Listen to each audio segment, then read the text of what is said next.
চলছে রমজান মাস, আর আমাদের বাঙালিরা তো রমজান মাসে সারাদিন রোজার পরে একটু ইফতারে ভাজা পোড়া খাওয়ার খুবই অভ্যস্ত।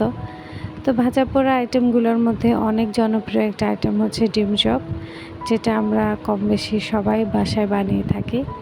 তো কে কীভাবে বানায় জানি না, তবে আমি এভাবেই বানাবো। আজকে আপনাদের দেখাবো যে আমি ডিম চপটা কীভাবে বানাচ্ছি। তো চলুন শুরু করি।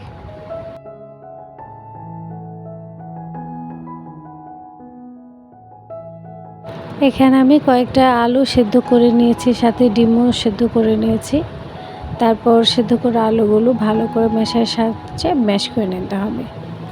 এরপর যেটা করেছি, প্যানে তেল বসিয়ে সেখানে পেঁয়াজ কুচি দিয়ে দিয়েছি। এটা হালকা লালচে করে একটু ভেজে নেব, আর কাঁচামরিচ কুচিও এখানে দিয়ে দিলাম।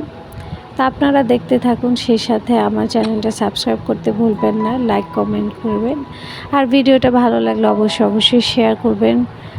সবার রোজা কেমন যাচ্ছে, কেমন লাগছে রোজা রাখতে? এবার বেশ একটু গরম কিন্তু পড়ে গেছে।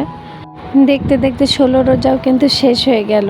রমজান মাস এই মনে হয় কিছুদিন আগে শুরু হয়েছে। খুব দ্রুত সময়টা চলে যায়, তাই না? তো ঈদেও চলে আসছে, অনেকে হয়তো শপিং করে ফেলছেন। তো কে কেমন শপিং করছেন বা করা শেষ হলো না এখনও শুরু করেননি, আমাকে কমেন্ট করে জানান। আপনারা কে কেমন প্রিপারেশন নিচ্ছেন ঈদের জন্যে, কমেন্ট করে জানাতে পারেন।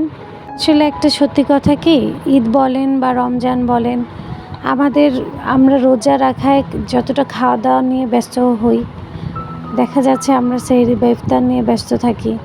আবার একই সাথে ঈদের সময়ের আগে আগে আমরা শপিং নিয়ে ব্যস্ত হয়ে পড়ি। বাট আমার মনে হয় যে এগুলার পাশাপাশি যদি আমরা আসল যে কারণ আমরা রমজান মাসে রোজা রাখি, যে আল্লাহকে খুশি করার জন্য, স্পেশালি এটা একটা এমন মাস যে মাসে আমরা সুন্দর করে নিজের জীবনকে বদলিয়ে ফেলতে পারি। লাইক অনেকে আছে যে হয়তো বছরের নামাজ পড়ে না, কিন্তু রমজান মাসে 5 ওয়াক্ত নামাজ পড়ার চেষ্টা করে। তো যারা কষ্ট করে 5 ওয়াক্ত রমজান মাসে নামাজ পড়ার চেষ্টা করছেন, তারা এটা কন্টিনিউ করেন। রমজান মাসটা চলে গেলে যেন সেটা বন্ধ না হয়ে যায়। নামাজ পড়েন, কোরআন শরীফ খতম দেওয়ার পর সেটা অবশ্যই আবার একটু কোরআন শরীফ পড়েন। এটা কন্টিনিউ করার চেষ্টা করেন। ভালো কাজগুলো শুধু রমজানের জন্য না, এই রমজান মাসের উসিলা থেকে শুরু করে পরবর্তী সময়গুলোতে যেন সেটা করা থাকে এবং সেটা কন্টিনিউ হয়, সেদিকে একটু চেষ্টা করেন। আমার মনে হয় তাহলে আমাদের এই রোজার যে আমরা কষ্ট করে না খেয়ে রোজা রাখি, এটার সঠিক মূল্যায়ন করা হবে, সঠিক লাভ হবে। না হলে যদি একটা জিনিস কি, আপনি যত ভালো কিছুই করেন না কেন, সেটা যদি ছেড়ে দিয়ে আবার খারাপ দিকে চলে যান বা সেটা বন্ধ করে দেন, তাহলে কিন্তু আপনার ভালোটা কিন্তু আস্তে আস্তে ঢেকে যাবে, নষ্ট হয়ে যাবে।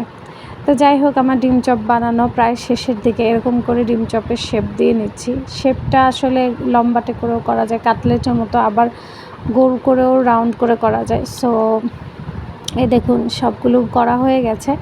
তো এটা আমি বেসনে ভাজবো। বেসনটা কীভাবে তৈরি করেছি সেটা আপনাদের আরেকদিন দেখাবো। আসলে আজকে খুব ছোট একটা ভিডিও করেছি এবং খুব তাড়াহুড়োর মধ্যে এটা করা হয়েছিল। আপনারা সবাই ভালো থাকবেন। রেসিপি দেওয়াটা তো আসলে আমার একটা জাস্ট উসিলা, আপনাদের সাথে কথা বলার, আপনাদের সম্পর্কে জানার খুব আগ্রহ। এই প্ল্যাটফর্মটাতে আমি নতুন। আমার মতো যারা নতুনরা এসেছেন, নতুন ভিডিও করছেন, রেসিপি দিচ্ছেন, আমাকে কমেন্ট করে পরিচিত হতে পারেন। আর ভালো থাকবেন সবাই। রমজান মাসটা সুন্দর কাটুক সবার, সেটাই দোয়া করি। আরও পরবর্তী চেষ্টা করব নতুন একটা ইফতারের আইটেম নিয়ে আসার। সে পর্যন্ত ভালো থাকবেন। আল্লাহ হাফেজ।